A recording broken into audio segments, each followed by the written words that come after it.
Sistem QR Code atau barcode yang dilakukan oleh salah satu hotel di Kota Palembang ini sebagai upaya memberikan kenyamanan buat para pengunjung dalam hal pencegahan penyebaran virus corona atau COVID-19.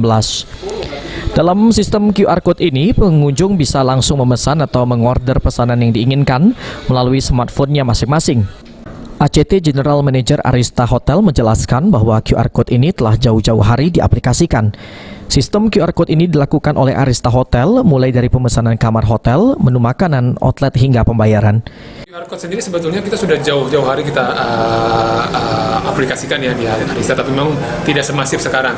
Jadi sekarang kita mulai dari menu, semuanya mulai dari outlet sampai ke kamar pun kita semuanya QR Code. Jadi tamu ketika mau mengakses menu bisa langsung menggunakan QR Code dari gadgetnya masing-masing. Begitupun payment ya, payment sendiri itu sekarang banyak digital payment karena kan sudah keluar QRIS juga, beberapa bank sudah keluarkan QRIS, jadi kita semuanya memang betul-betul touchless. Dengan adanya sistem QR Code atau barcode bisa memberikan kenyamanan untuk para pengunjung hotel yang datang.